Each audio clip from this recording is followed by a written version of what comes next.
हिंद बहने, जय हिंद। आज भी एक वीडियो बना के डाल रही हूँ। यदि अच्छा लगे तो कमेंट्स करके बताइएगा। अगर ऐसी कोई बात दिल को छू जाए तो अपनी ज़िंदगी में उतारने का कोशिश कीजिएगा, अपनी ज़िंदगी में उतारने का कोशिश कीजिएगा। देखिए, आज मैं बहुत खुश हूँ, बहुत खुश हूँ। आशा करती हूँ कि आप लोग भी खुश होंगे, आप लोग भी खुश होंगे। जिस भगवान ने मेरे को इतना ज़्यादा खुशी दी है, उस भगवान को दिल से धन्यवाद देती हूँ, दिल से शुक्रिया अदा करती हूँ और दिल से थैंक यू बोलती हूँ, दिल से थैंक यू बोलती हूँ। देखिए, इस संसार में भाई भाई बचपन में तो बहुत स्नेह से रहते हैं, लेकिन बड़े होने के बाद क्यों एक दूसरे को शत्रु बन जाते हैं, इसके विषय में एक चाणक्य नीति में कहानी है, उसको मैं यहाँ पे सुना रही हूँ। यदि उसको ध्यान से सुनिएगा तो आपको मालूम हो जाएगा कि भाई भाई शत्रु क्यों बन जाते हैं, भाई भाई शत्रु क्यों बन जाते हैं। एक बार की बात है, संसार में घूमते समय पार्वती जी ने शंकर जी से पूछा कि भगवान, इस संसार में भाई भाई एक दूसरे को शत्रु क्यों बन जाते हैं। इस पे शंकर भगवान ने एक कथा सुनाई। बोली कि सुनिए। एक राजा थे जिनकी 4 लड़के थे। राजा तो राजा ही होते हैं, उनके पास सब कुछ था, चारों राजकुमार अच्छे थे,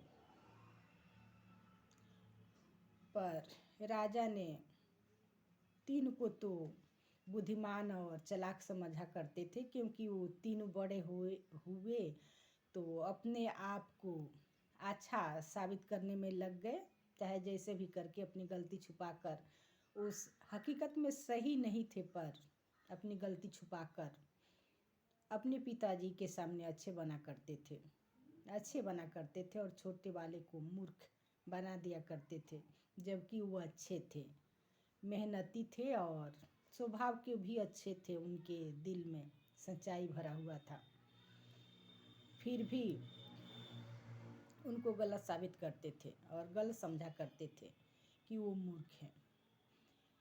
राजा के पास एक बगीचा था, जिसका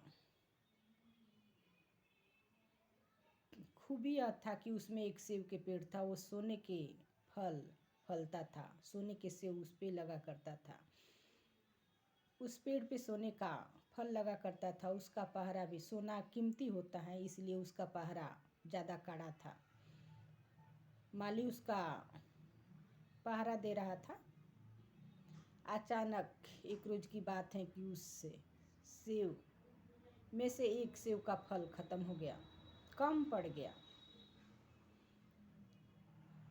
माली ने दौड़कर राजा के राज दरबार में आई, राजसभा में आई और राजा से बात बताई। तो राजा ने मीटिंग की, बात विमर्श करके बड़े वाले राजकुमार तैयार हुए, उसको पहरा दे दिए।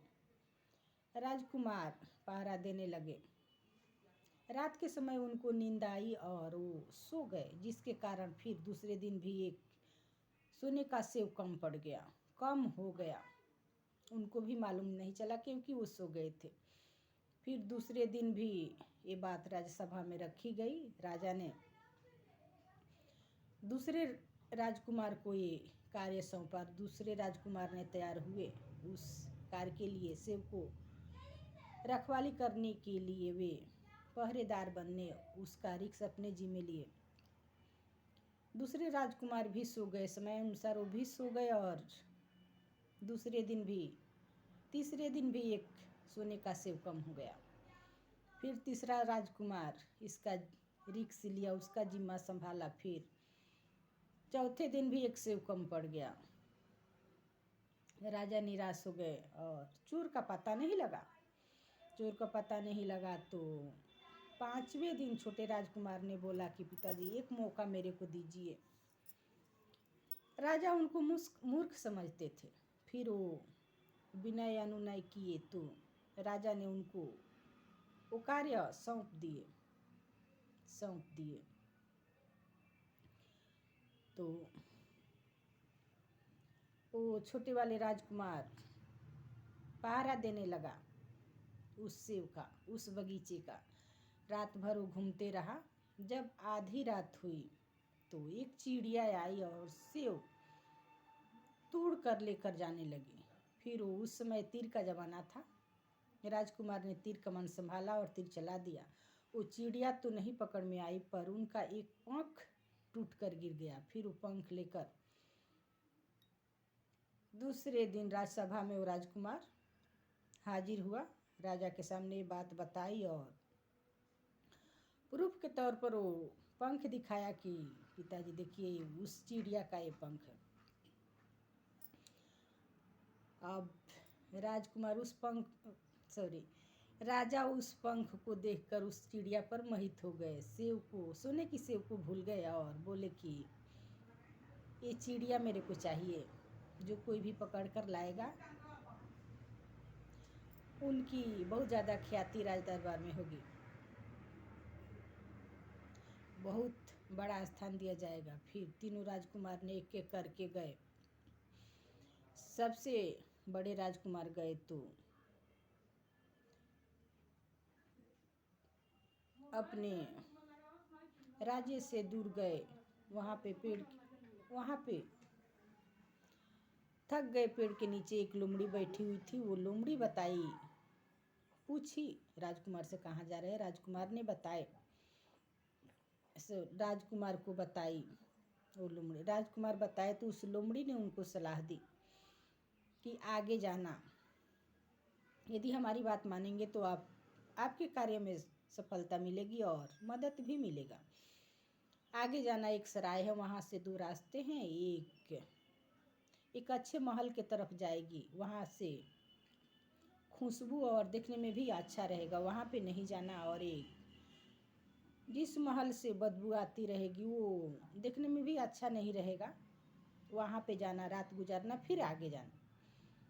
फिर वो राजकुमार उस लोमड़ी की बातें भी नहीं मानी और उनको मारने को आई। लोमड़ी भागकर अपनी जान बचाई और गई। राजकुमार उस चौराहे पर गए तो जो अच्छे वाले महल थे वहाँ पे चले गए और वहाँ पे जाने के बाद वो फंसाने का महल था। जैसे आजकल जो फंसने वाले हैं वो फंसी जाते हैं, अपने आप को अच्छे महल की तरफ जाते हैं, लेकिन वो सिर्फ फंसाने की तरीका होता है, कोई अच्छा महल नहीं होता है। ये कोई कहानी नहीं है, ये हमारी ज़िंदगी की कहानी है, हमारी ही ज़िंदगी की कहानी है। राजकुमार वहाँ पे फंस गए और वो खाने पीने का, ऐश आराम का वहाँ पे सुविधा व्यवस्था थी। वहाँ पे खाने पीने और अपने मौज में रहने लगे। उनका कुछ आता पता नहीं चला। फिर दूसरे राजकुमार गए, उनका भी वही हाल हुआ। तीसरे गए, उनका भी वही हाल हुआ। वो तीनों ने वहीं पे अपने अपने भाव में मस्त हो गए।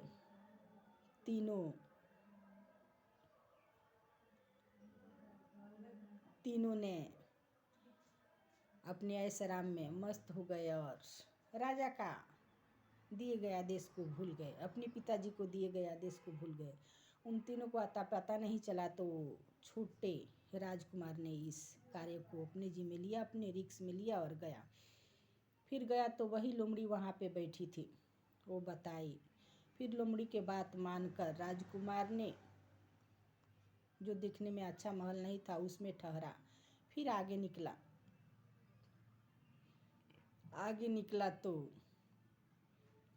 वही लोमड़ी फिर जाकर वहाँ पे सलाह दी कि जाना, एक राजमहल मिलेगा, उसमें पहरेदार उग्र होंगे, उनका भय न करना, डायरेक्ट राजमहल में घुसना और वहाँ पे वो सोने की चिड़िया होगी।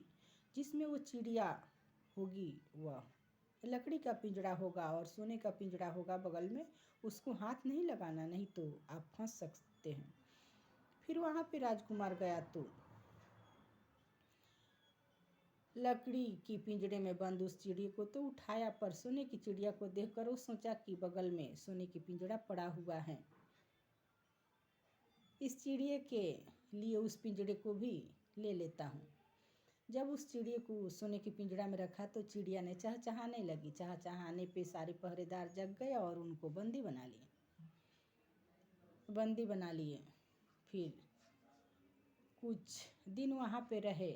उस राजा का राजकुमारी थी एक, उस राजकुमार को देखकर उस पे मोहित हुई। फिर ये शक्तिशाली भी थे, राजकुमार तो थे ही, राजा के लड़के थे ही।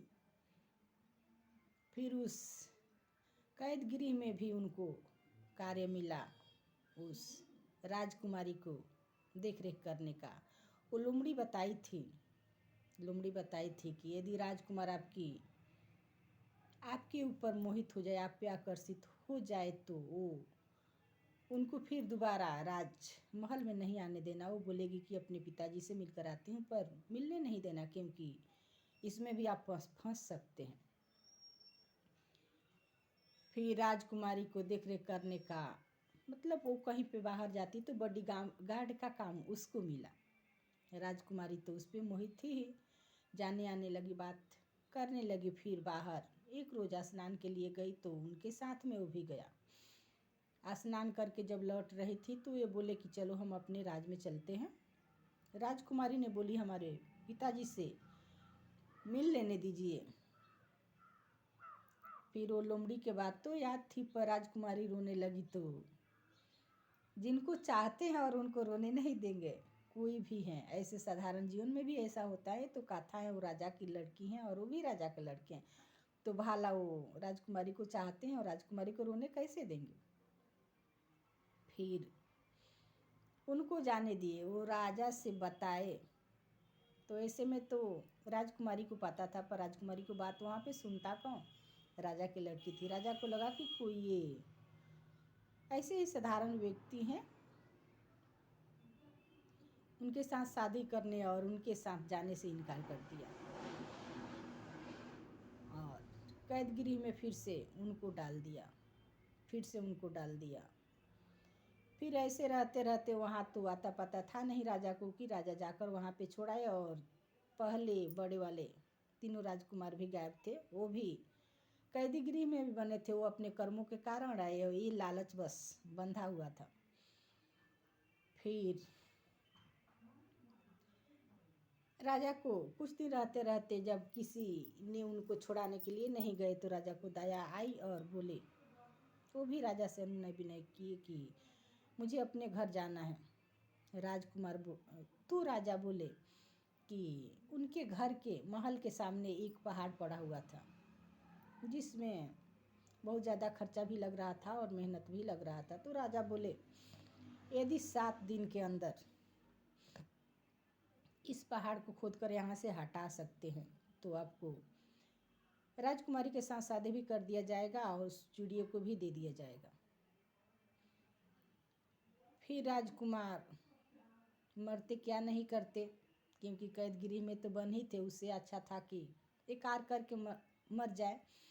फिर करने लगे, वो पहाड़ की खुदाई करने लगे। तो देखते देखते 5 दिन बीत गया, थोड़ा सा ही पहाड़ तोड़ सके थे।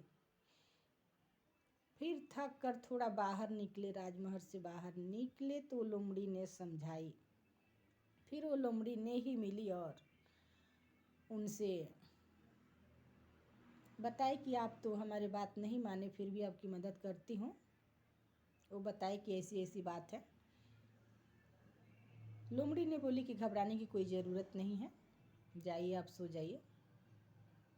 फिर राजकुमार सो गए। लोमड़ी ने रातों रातों पहाड़ को गायब कर दी।